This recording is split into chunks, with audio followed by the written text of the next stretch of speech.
What I believe Christianity is calling us into is into embracing that unknowing at the very core of our being. Why? Because the crucifixion was the sign of being the complete outsider. It was the ripping apart of our identities. When you were crucified, you were no longer a citizen, you were cursed of God, and you were rejected by your friends and family. The crucifixion represents the total loss of identity. You were stripped naked and you were put outside the city. To identify with Christ, to pick up your cross and follow him, means that your various identities, male, female, Jew, Gentile, slave, free, Democrat, Republican, theist, atheist, gay, straight, any of these identities do not fully identify you. That those identities are robbed of their power, and you enter into this space where you realize that you transcend those identities. You're not completely defined by them. And in that way, we unify with others who have different beliefs and are part of different tribes to ours. We do unify? Where are you seeing that? Well, I see it everywhere. That's the thing. It's not one particular group that's doing it. What happens is you'll see it in, say, a church where, say, two people agree with 90% of what the other person agrees with. So they're both, say, Methodists, and they both agree in the basic stuff. But one of them holds their beliefs like this, really tightly, and the other holds their beliefs like this. Well, what you'll find is the person who holds their beliefs lightly will probably have more in common with someone who doesn't agree with anything they agree with, but who also holds their beliefs lightly.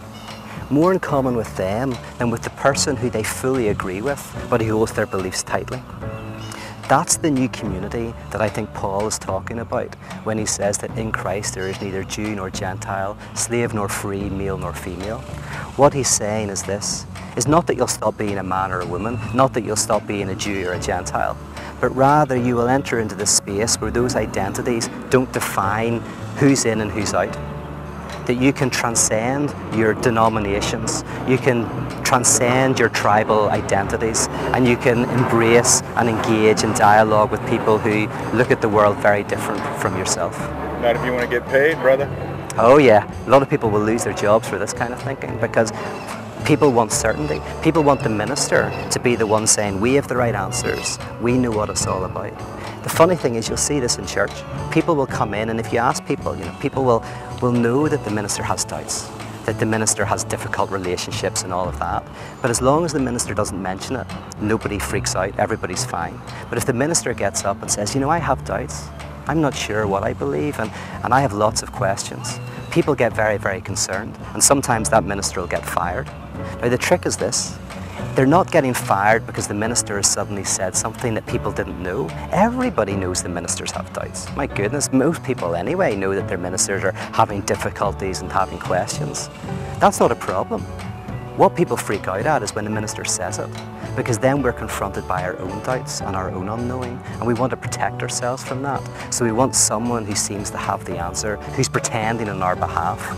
But for me, the role of the minister is actually to help draw us into that doubt, into that sense of brokenness. Not so that we're destroyed by it, but so that we're freed from it, so that we can learn to live within it and rob it of its sting.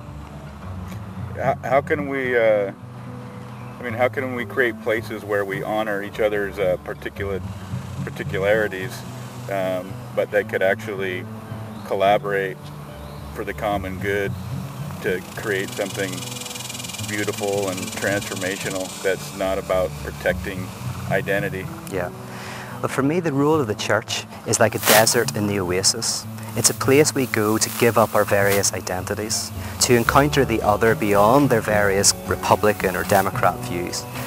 And when I encounter them in the liturgical space, then when we leave that space, we take up our identities and we fight because we have to. We have to fight about political issues and social issues. But because I met you in the liturgical space, you're not my enemy anymore. You're my friend. And so when I fight with you, I don't fight with an enemy, I fight with a companion. I fight with someone who may have very different beliefs from me, but we fight in order to learn from one another and move forward together.